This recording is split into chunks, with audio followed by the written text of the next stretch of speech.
Have you ever felt like you've wasted so many years of your life when you should have done the thing that you wanted to do?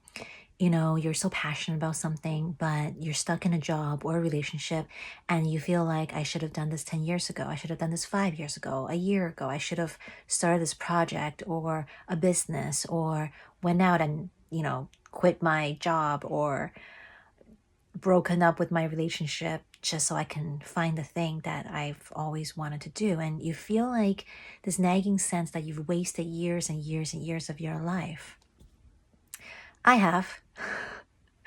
And recently I came across this concept from Elizabeth Gilbert. She's the one who wrote Eat, Pray, Love. And I've never been super into the movie, right? I'm sure most of us have seen it.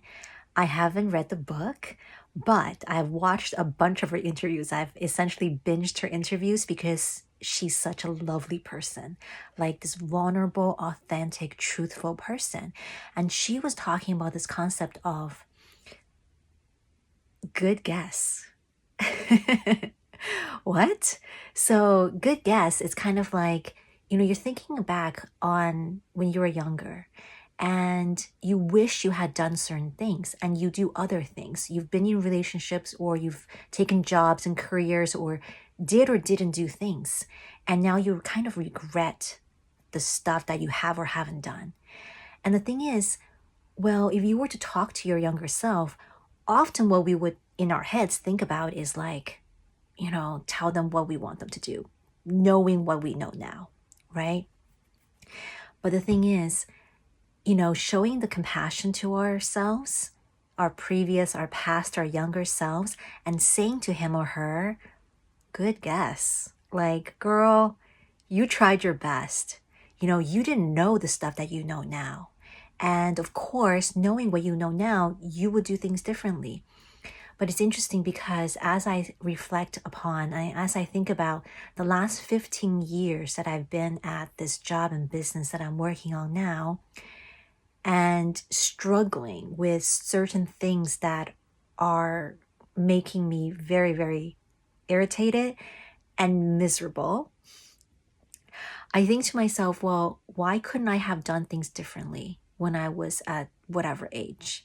And the thing is, I just didn't know. I didn't know, and I was living in a different state completely. I was living in a state of fear because I didn't know myself and I didn't know how I would be able to handle the world. And so now that I'm older and invariably, hopefully wiser, it's easy for us to judge our younger selves. It's easy for us to regret not doing or doing some things, right? But we just didn't know. And saying to our younger selves, good guess, is full of compassion, is full of like, okay, that's fine. And it's kind of like, you have to, if you're learning a new skill, right? Let's say you're going to go out there and start playing soccer and you never kicked a ball in your life. You need that time in the first, like, probably month or two to just figure out how to kick a ball in the direction that you want to kick it in, right? And so, you need that time. Then we needed that time, perhaps, to learn life, to learn about who we are, to learn about the things that we're actually passionate about or just curious about. And so that's all I want to share with you today.